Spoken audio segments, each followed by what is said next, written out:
Assalamualaikum warahmatullahi wabarakatuh. Perkenalkan, nama saya Herlia Syafitri dari Fakultas Ilmu Sosial dan Ilmu Politik, Program Studi Ilmu Komunikasi.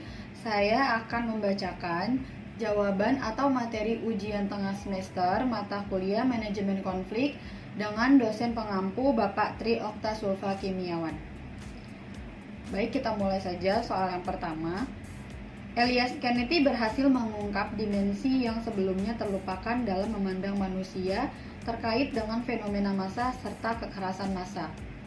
Ada 5 kesimpulan yang dapat ditarik dari pemikirannya. Coba dijelaskan. Baik, yang pertama, manusia pada dasarnya memiliki kodrat hewani. Inilah yang menyebabkan manusia keluar dari aspek politik, ekonomi, budaya, dan agama, lalu keluar dan berkumpul menjadi massa. Yang kedua, manusia cenderung memberontak atau melawan apabila terdapat kebijakan yang tidak sesuai dengan keinginan. Ketika filsafat tradisional berbicara tentang kebersamaan, maka menurut Elias Canetti, kebersamaan itulah yang menjadi dasar manusia menciptakan massa. Massa juga dipicu atas kekuasaan tertentu. Yang ketiga, manusia juga memiliki titik jenuh. Hal inilah yang menjadi alasan terkuat sehingga massa menjadi beringas dan buas. Karena sudah merasa tertekan dengan ketidaksesuaian, manusia akan sampai pada titik jenuh dan melakukan pemberontakan. Yang keempat, manusia memiliki nafsu yang beragam. Keinginan manusia selalu berjalan mendahului pemikiran. Sehingga wajar ketika manusia dipenuhi atau kehilangan sesuatu yang dianggap normal. Maka hal yang paling bisa dilakukan adalah berontak untuk memenuhi bahkan mengejar keinginan yang baru. Poin yang kelima atau poin terakhir, menurut Elias, manusia tidak akan pernah keluar dari ruang-ruang massa atau kerumunan. Karena pada dasarnya ada pola ketergantungan yang sangat kuat. Walaupun kerumunan itu berdampak kerusuhan dan pemberontakan di mana-mana, asumsi tentang kodrat manusia inilah yang menjadi dasar pemikirannya.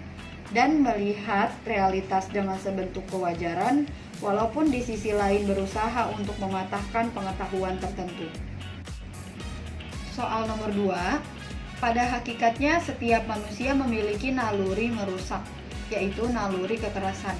Dalam keadaan tertentu, naluri kekerasan dapat dicegah dengan adanya berbagai jenis social control dalam masyarakat.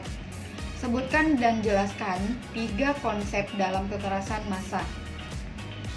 Baik, konsep yang pertama adalah konsep dasar individual.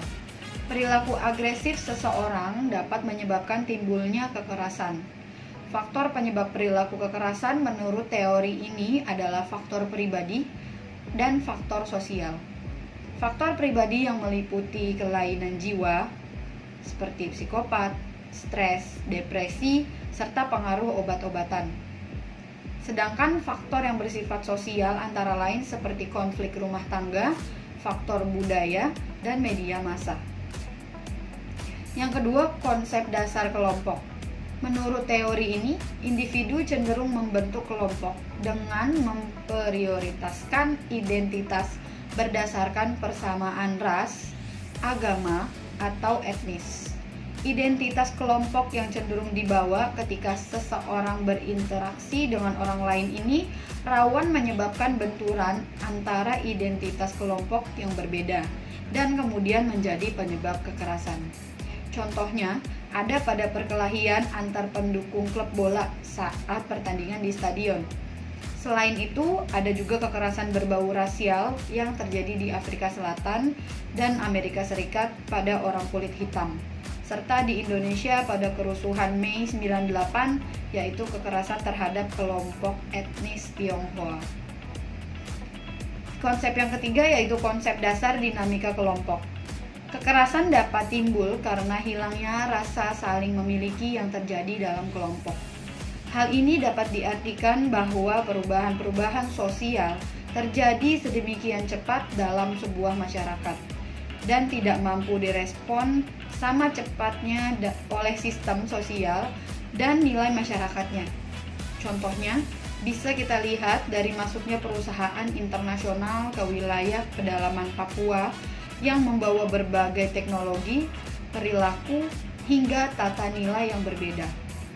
Hal ini menyebabkan masyarakat setempat merasa terasing dan muncullah kehilangan rasa memiliki yang berakhir dengan perlawanan kekuasaan. Soal nomor 3, ada 3 akar kekerasan dalam pandangan Budi F. Hardiman dalam bukunya yang berjudul Memahami Negativitas, Diskursus tentang Massa, Teror, dan Trauma. Karena kompleksnya peristiwa kekerasan, akar-akar penyebabnya juga kompleks. Akan tetapi dapat difokuskan pada 3 akar kekerasan yang berkaitan dengan kondisio humana, yaitu yang bersifat epistemologis, antropologis, dan sosiologis. Jelaskan ketiga akar tersebut. Yang pertama, epistemologis, yaitu proses di mana manusia dapat mengenal manusia yang lainnya. Manusia akan menilai manusia lain sebagai sesamanya atau sebagai musuhnya. Jika manusia tersebut menilai orang lain terhadap sesamanya, maka kecil kemungkinannya terjadi kekerasan. Begitupun sebaliknya. Yang kedua, antropologis. Akar antropologis kekerasan adalah rasa panik. Seperti dianalisis oleh Wolfgang Sofsky, dalam rasa paniknya manusia tidak menjadi tuan atas rasionya. Atau dengan kata lain, manusia tidak dapat mengendalikan diri atau berpikir jernih apabila sedang dalam kepanikan. Rasa cemas mendikte rasionya sehingga persepsi dan abstraksinya tentang dunia luar menjadi terganggu. Yang ketiga yaitu sosiologis. Menurut William Chang, maraknya kekerasan sebenarnya memperlihatkan frustasi sosial yang tengah melanda sebagian masyarakat. Hal itu disebabkan oleh menurunnya kualitas pendidikan kemanusiaan baik di lingkungan keluarga, sekolah, maupun masyarakat. Selanjutnya, abstraksi dan panik adalah akar-akar yang terletak pada kesadaran dan motivasi manusia. Rasa panik terletak pada manusia itu sendiri sebagai subjek yang bersumber dari rasa takut akan kesendirian. Manusia merasa tidak nyaman mengalami kesepian, dan tatanan masyarakat juga dapat menjadi sumber kekerasan. Baik, kita beralih ke soal yang selanjutnya atau soal terakhir. Pemahaman suatu masalah merupakan dasar berpijak untuk memecahkan masalah. Menanggulangi atau mengontrol masalah. Sebutkan dan jelaskan 9 pokok-pokok pikiran untuk mencegah atau menanggulangi kekerasan massa. Baik, menurut saya, berikut beberapa yang dapat dilakukan untuk mencegah atau menanggulangi konflik. Yang pertama adalah menciptakan suasana yang positif. Yang kedua, menerima perbedaan karakter. Yang ketiga, jangan terjebak perilaku emosional. Yang keempat, berkomunikasi dengan baik dan santun. Yang kelima, ketahui apa yang penting bagi orang lain. Yang keenam, berikan kritik dengan cara yang santun.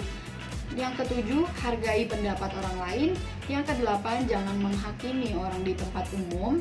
Yang kesembilan atau yang terakhir, mencoba menempatkan diri pada posisi orang lain atau berempati. Demikianlah jawaban ujian tengah semester saya dalam mata kuliah manajemen konflik.